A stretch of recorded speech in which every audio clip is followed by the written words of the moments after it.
Hi అండి. ఈ కథ నచ్చితే లైక్ చేసి సబ్స్క్రైబ్ చేసుకోవడం మర్చిపోవద్దు.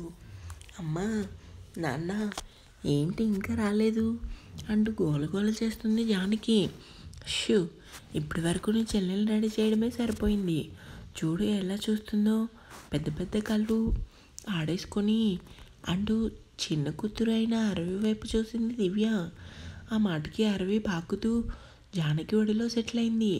నీ చెల్లికి మేము లేకపోయినా పర్వాలేదు, నువ్వు ఉంటే సరిపోతుంది అంటూ ఇద్దరు కూతుర్ని ముద్దాడి, నాన్న వచ్చేస్తాడ్రా, నువ్వు చెల్లి బుద్ధిగా కూర్చోండి, ఈలోపు నేను రెడీ అవుతాను సరేమా అంటూ అరవిని ఆడించడంలో మునిగింది జానకి.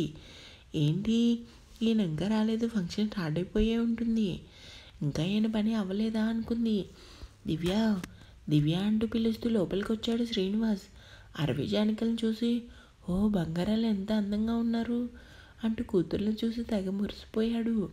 పాపం నాన్న, చెల్లిని రెడీ చేయడానికి అమ్మ ఎన్ని తిప్పలు పడిందో. అమ్మ రెడీ చేస్తుంటే అరవి అమ్మ జుట్టు పట్టుకుని తెగలాగేసింది. అంతేకాదు, నేను కొట్టకుండా దీని చేతులు పట్టుకుంటే నన్ను కూడా కొట్టేసింది సీలి రాక్షసి అంటూ అరవి మీద కంప్లైంట్ ఇచ్చింది జాను. అవునా అంటూ అరవి వైపు చూశాడు. అరవి కోపంగా తన చిట్టి చేతులతో జానకి చెంపపై కొట్టి శ్రీనివాస్ ఒడిలోకి పాక్కుంటూ వెళ్ళిపోయింది. చూసారా నాన్న, దానికి నువ్వు అంటేనే ఇష్టం, నువ్వు ఇంట్లో లేకపోతే చాలు నాకు అమ్మకి మనశ్శాంతి లేకుండా చేస్తుంది. అమ్మ తిడితే నా దగ్గరికి వచ్చేస్తుంది, నిన్ను చూస్తే మాత్రం చూసారుగా ఎలా వేషాలు వేస్తుందో, ఇది పెద్ద అయితే మనల్ని కొట్టేస్తుంది కూడా అంటూ రెండు కళ్ళు గుండ్రంగా తిప్పుతూ అరవి చేసిన పనులన్నీ ఒక్కొక్కటిగా చెప్పింది. పెద్ద కూతురు చెప్పిన విధానం చూసి శ్రీనుకి నవ్వు ఆగలేదు. ఒడిలో ఉన్న అరవిని గుండెలకి హత్తుకొని జానుని కూడా ఒడిలోకి తీసుకొని ఇద్దరిని ప్రేమగా చూస్తూ, మీరు నా బంగారాలు, ఈ అరవికి అన్నీ నా పోలికలే, ఎక్కడ వేసే వేషాలు అక్కడ వేస్తుంది. ఇంకా మీ అమ్మ ఏదమ్మా, రెడీ అవుతుంది నాన్న, సరే నువ్వు చెల్లికి పాలు పట్టు, నేను ఈ లోపు స్నానం చేసి వస్తాను సరే నాన్న అంటూ తండ్రి ఒడిలో ఉన్న అరవిని తీసుకొని, నా బంగారంలో నీకు పాలు పడతాను అంటూ చెల్లిని ముద్దు చేస్తూ పాల డబ్బా తీసుకుని పాట పాడుతుంది. ఇదంతా చూస్తున్న శ్రీనివాస్, పేరుకు తగ్గట్టుగా ఉంటావు తల్లి, అర్థం చేసుకునే మనస్తత్వం, అమాయకత్వం చెల్లి అంటే ఎక్కడ లేని ప్రేమ అమ్మ, నేను లేకపోయినా నువ్వు చెల్లిని ప్రాణం కంటే ఎక్కువగా చూసుకుంటావు అనుకున్నాడు.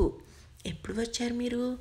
ఆ దివ్య ఇప్పుడే అంటూ తను తెచ్చిన గోల్డ్ దివ్య చేతిలో పెట్టి, నేను వెంటనే రెడీ అయి వస్తాను. ఏంటండి ఈరోజు ఇంత లేట్ అయింది, పని ఎప్పుడు ఒకేలా ఉండదు బంగారం అంటూ దివ్య నుదుటిన ముద్దు పెట్టి స్నానానికి వెళ్ళాడు. కాసేపటికి అందరూ రెడీ అయ్యి వర్మ ప్యాలెస్కి బయలుదేరారు. ఆటో వాడికి డబ్బులు ఇచ్చి వెనక్కి తిరిగి ప్యాలెస్ని చూస్తూ ఉండిపోయాడు శ్రీను. ఏంటండి అలా చూస్తున్నారు? ఏం లేదు దివ్య, మీ అన్నయ్య మళ్ళీ ఎలాంటి మాటలు అంటాడని. నన్నే కదా అనేది అన్నయ్య, ఒక మాట అనే హక్కుదల ఉందండి, మీరు నా గురించి బాధపడకండి అంటే అన్నని నేను ఏం పట్టించుకోను, మీకంటే నాది ఏది ఎక్కువ కాదు, నాకు తెలుసు దివ్య, ఇక్కడే ఉంటే ఇల్లరిక అల్లుడుగా లోకవుగా ఉంటుందని మనం వేరే కాపురం పెట్టుకున్నాం, కానీ అది మీ అన్నయ్యకి నచ్చలేదు. కోడలు అత్తారింట్లో ఉంటేనే కదా గౌరవం, అది నాకు తెలుసండి, అందుకే కదా మీతో పాటుగా అన్నీ వదులుకొని వచ్చాను, పదండి లోపలికి వెళ్దాం. దివ్య చేతిని పట్టుకొని నడుస్తున్న జానకి ఈ మాటలు విని ప్యాలెస్ వైపు చూసి, అంటే అమ్మ నాన్న కోసం ఇంత పెద్ద ఇంటిని వదులుకొని వచ్చిందా అనుకుంది. అప్పుడే పూల కోసం బయటికి వచ్చిన సంధ్య దివ్యని చూడగానే పరుగున వెళ్ళి దివ్య అంటూ ఆప్యాయంగా హత్తుకొని, ఎలా ఉన్నావు దివ్య, ఎలా ఉన్నారు అన్నయ్య? బాగున్నాం మా, మీరు ఎలా ఉన్నారు? మీరు లేని లోటు తప్ప అంతా బాగానే ఉందన్నయ్య, పదండి అన్నయ్య లోపలికి.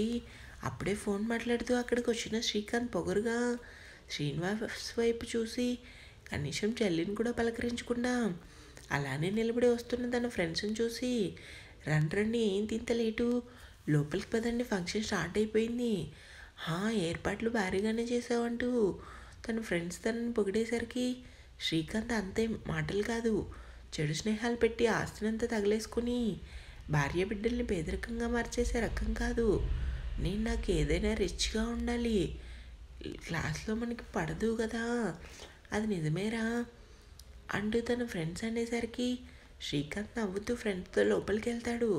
ఆ మాటలన్నీ తననే అన్నాడని శ్రీనివాస్ గ్రహించి ఏం మాట్లాడలేదు. ఒకవేళ తిరిగి ఒక మాట కోపంగా అన్నా దివ్య బాధపడుతుంది. కామ్గా ఉన్నాడు.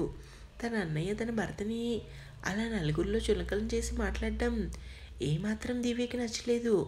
ఏంటి వదిన అన్నయ్య ఇంకా మారడా అంటూ దివ్య కోపంగా ఏదో అడిగేలోపే దివ్య లోపలికి పదా అంటూ శ్రీనివాస్ అనేసరికి ఆయన తరపున నేను క్షమాపణ చెప్తున్నాను అన్నయ్య, ఆయన మాటలు మీరు పట్టించుకోకండి, ముందు మీరు లోపలికి పదండి అంటూ లోపలికి తీసుకుని వెళ్ళింది.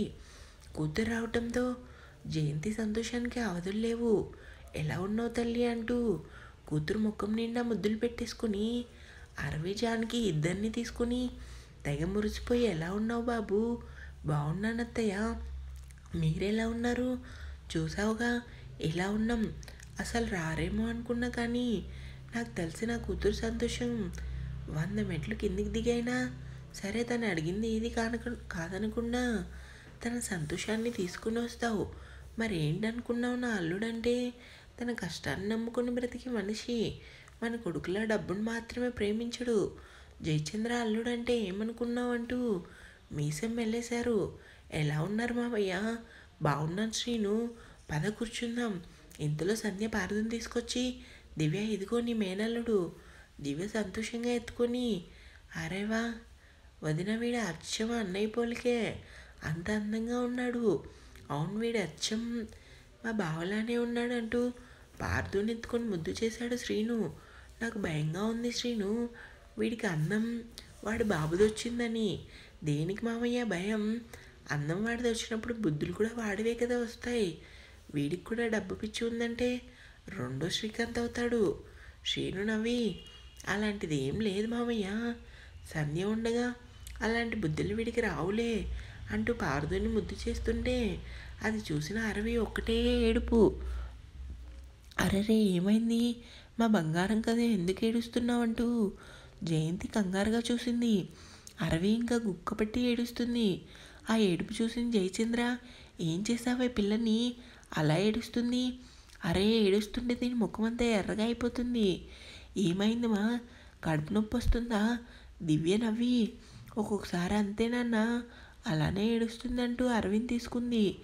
అయినా ఏడు పాపదే బుడ్డది, చెల్లి ఏడ్చేసరికి జాను కూడా ఏడ్చేస్తుంది. చెల్లికి ఏమైందని ప్యాలెస్ ఎంత దద్దరిల్లేలా అరవి ఏడుపు మ్యూజిక్లా వినపడుతుంది. వచ్చిన గెస్టులందరూ అరవి వైపే చూస్తున్నాడు. దివ్యకు కూడా భయం వేసింది. ఏమైందమ్మా ఎందుకు ఏడుస్తున్నావంటూ బుజ్జగిస్తూ ఏడు పాపదే. శ్రీను భయంగా మరో చేత్తో అరవింద్ తీసుకున్నాడు. అంతే ఏడుపు టక్కున ఆపేసి తన ఎదురుగా ఉన్న పార్దుని జుట్టు పట్టుకుని టపీమని పీకి శ్రీను మెడ చుట్టూ చేతులు వేసి పార్దు వైపు ఉరుమురుము చూస్తుంది. అంతే అందరూ ఆశ్చర్యంగా చూశారు అరవి వైపు. ఇదంతా శ్రీకాంత్ కూడా చూశాడు. జయంతి విడ్డూరంగా చెంప మీద చెయ్యేసుకుని సంధ్య నువ్వు వాడిని తీసుకోవే, కూతంత లేదా ఇది, శ్రీను పార్దుని ఎత్తుకున్నాడని ఏడుపు లెక్కించుకుంది. దీనికి కూడా నచ్చలేదు నా మనవడు. ఆ మాటకి అందరి నవ్వు ఆగలేదు. అవును ఎంతైనా శ్రీకాంత్లా ఉంటాడు కదా, అందుకే బుడ్డదానికి కూడా నచ్చలేదంటూ జయచంద్ర నవ్వుతాడు. దివ్య నీ కూతురు చాలా గడుస్తుంది, పార్దుని ఎత్తుకున్నాడో లేదో కోపంగా ఏడ్చేసి అందరినీ భయపెట్టి శ్రీను చంక దిగేలా చేసింది. దివ్య నవ్వి అరవి వైపు చూసింది. పార్దు ఏమన్నా తక్కువ, అరవి వైపు కోపంగా చూశాడు. అరవి కూడా అంతే కోపంగా చూసింది. అమ్మాయి ఇది నాకు నచ్చలేదు, ఎంత ధైర్యం ఉంటే మామయ్య దగ్గర నుంచి నన్ను కిందకి దింపుతుంది అంటూ అరవి చేతిని గట్టిగా పట్టుకున్నాడు. అంతే మన అరవి మరోసారి పార్దు నెత్తిన ఒక్కటి పీకింది. పార్దు ముఖం మామూలుగా మాడిపోలేదు, ఎర్రగా కందిపోయింది. ఊహ తెలియకుండానే ఆ పసిదానిలో తన తండ్రి అంటే ఎంత ఇష్టమో అందరికీ తెలిసింది. పార్దు ముఖం చూసి అరవి నవ్వింది. అరవికి ఏంటి అక్కడ ఉన్న అందరికీ కోపంగా ఉన్న పార్దు ఫేస్ చూడగానే ఎవరికీ నవ్వు ఆగలేదు.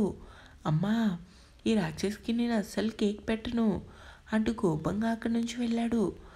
అమ్మే అన్నయ్య అరవికి నువ్వంటే చాలా ఇష్టం, దీనికి ఇప్పటి నుంచే ఎన్ని తెలివితేటలు. అవును అంటూ జయంతి తెగ మురిసిపోయింది. శ్రీను దివ్య అంత సంతోషం ఉండటం ఏమాత్రం శ్రీకాంత్కి నచ్చలేదు. కోపంగా శ్రీను వైపు చూసి అంతలోనే ఇప్పుడు నవ్వారు. మరి కాసేపట్లో ఏడుస్తారనుకున్నాడు. రే పార్దు, ఏమైంది అలా ఉన్నావు? ఏం లేదన్నయ్య, నన్ను విసిగించుకు. ఎప్పుడు నవ్వుతూ ప్రశాంతంగా సంతోషంగా ఉంటే తమ్ముడు ఇలా కోపంగా ఉండేసరికి అభికంతా అయోమయంగా ఉంది. ఏమైందిరా కోపంగా ఉన్నావు? ఏం లేదన్నయ్యా అంటూ కోపంగా చైర్లో కూర్చొని, కేక్ ఎప్పుడు కట్ చేయాలి? నాకు ఈ డ్రెస్లో విసుగొస్తుంది. ఎవరైనా ఏమైనా అన్నారా? ఎవరు ఏం అనలేదన్నయ్యా. అమ్మ దగ్గర ఉంది చూడు మామయ్య కూతురు అరవి, అది నన్ను కొట్టింది. అభి ఆశ్చర్యంగా, అంత చిన్నపిల్ల నన్ను కొట్టడం ఏంట్రా? అది చిన్నపిల్ల ఏంటి? సీడ్లు రాకాసి మామయ్య నన్ను ఎత్తుకున్నాడని నెత్తి మీద 2 పీకింది అంటూ కోపంగా అరవి వైపు చూశాడు. ఇంకా ఉంది గిఫ్ట్.